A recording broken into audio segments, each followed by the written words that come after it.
Good morning friends. आज हम बलों के प्रकार के बारे में अध्ययन करेंगे और आप सभी से मेरा आग्रह है कि आप हमारे चैनल को सब्सक्राइब करें और ज़्यादा से ज़्यादा शेयर करें और कमेंट ज़रूर करके बताएं कि आपको वीडियो कैसे लगा। और अब हम बढ़ते हैं बलों के प्रकार के बारे में।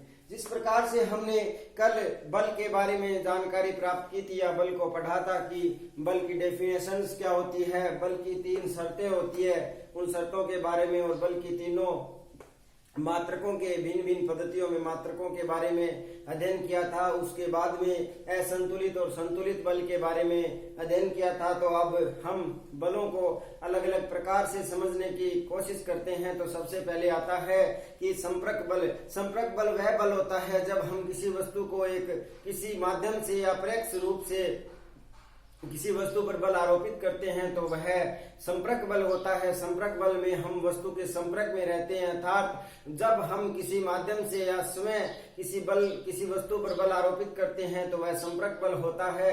और दूसरा गैर संपर्क बल होता है। गैर संपर्क बल वह बल होता है जब हम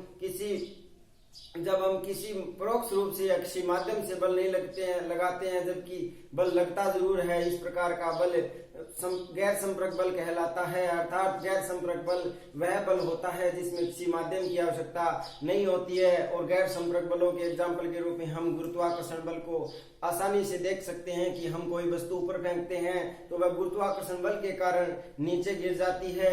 इसी प्रकार से हम संपर्क बल में देख सकते हैं कि हम किसी संदूक को धक्का लगाते हैं तो आगे खिसक जाती है। ये संपर्क बल के कारण ही होता है। अब संपर्क बलों को हम आगे और डिटेल से थोड़ा समझने की कोशिश करते हैं।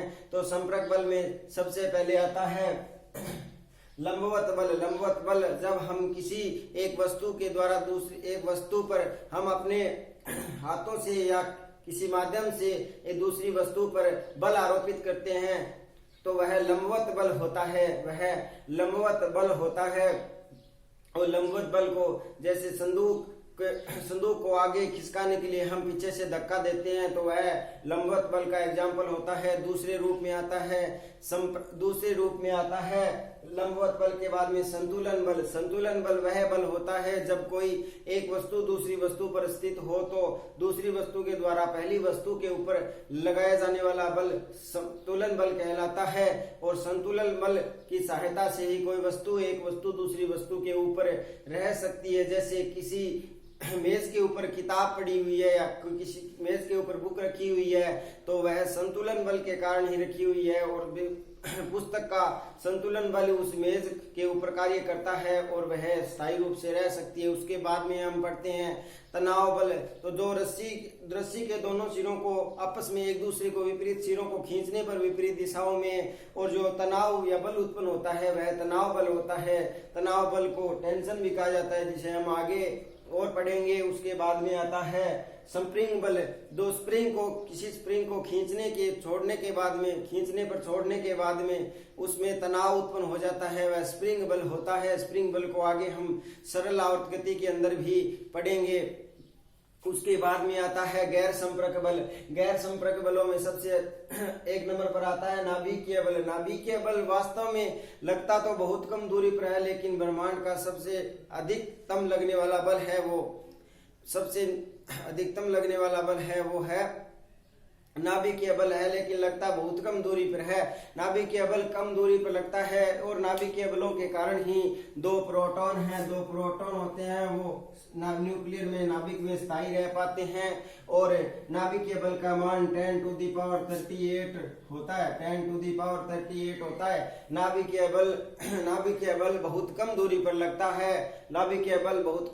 लगता है लेकिन इसका मान बहुत प्रबल होता है। और यही प्रबल मान होने के कारण 2 प्रोटॉन समान आवेश होने के कारण भी एक साथ रह सकते हैं। यही इसका सबसे बड़ा एग्जाम्पल है। दूसरा होता है विद्युत चुंबकीय बल। विद्युत चुंबकीय बल नाभिकीय बल से तो कम लगता है। यह 2 नंबर से पीछे से देखें तो तेज में 2 नंबर पर आता है। 1 नंबर पर सबसे तेज नाभिकीय बल है तो 2 नंबर पर विद्युत चुंबकीय बल है। विद्युत चुंबकीय बल 2 आवेशों के मध्य लगता है। 2 आवेशों के मध्य लगने वाला बल विद्युत चुंबकीय बल या विद्युत चुंबकीय बल कहलाता है। विद्युत चुंबकीय बल का मान इससे तो कम होता है लेकिन 36 होता है, 10⁻36 विद्युत चुंबकीय बल होता है। और विद्युत चुंबकीय बल का मान दोनों आवेशों के गुणनफल के समानुपाती और बीच की दूरी के वर्ग के व्युत्क्रमानुपाती होता है।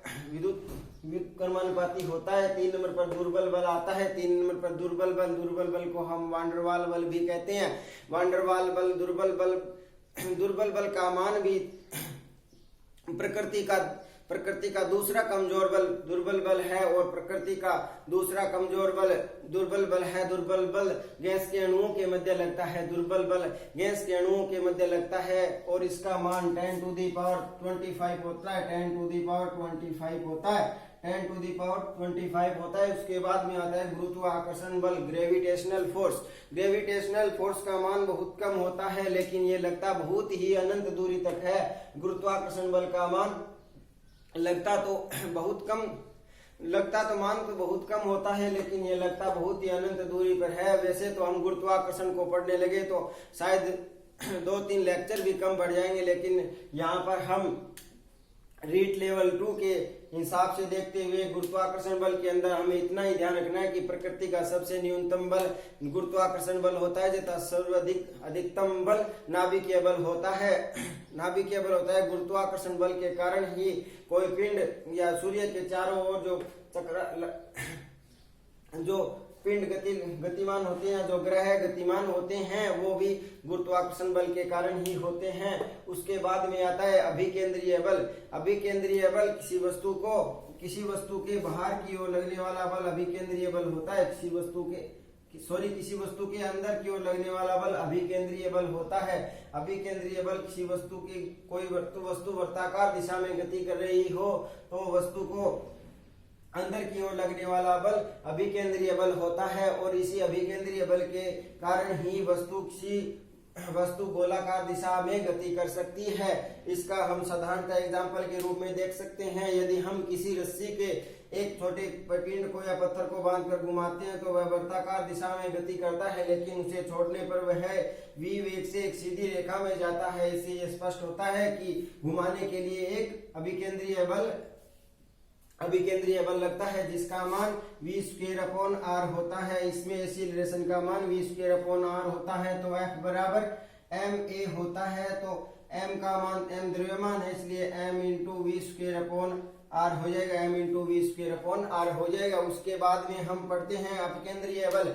अपकेंद्रीय बल यदि कोई वस्तु वर्ताकार गति कर रही है तो उसकी गति में बाहर की ओर लगने वाला एक बल होता है, वह अपकेंद्रीय बल होता है। अपकेंद्रीय बल को हम साधारणतः एक आभास कर सकते हैं। अपकेंद्रीय बल का हम आभास कर सकते हैं। अपकेंद्रीय बल को एग्जाम्पल के रूप में हम उस समय देख सकते हैं जब हम किसी गाड़ी या कार के अंदर बैठे हुए होते हैं और वह कार किसी घुमावदार सड़क से गति कर रही हो तो हम बाहर की ओर एक बल का आभास करते हैं, उसे हम अपकेंद्रीय बल कहते हैं। और अपकेंद्रीय बलों के कारण ही हम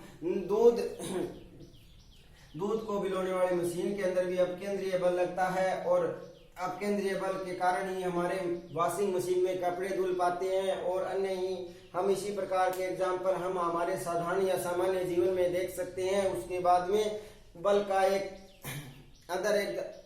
का एक प्रकार और रहता जाता है जिसका नाम है घर्षण बल। घर्षण बल को हम आगे पढ़ेंगे। धन्यवाद।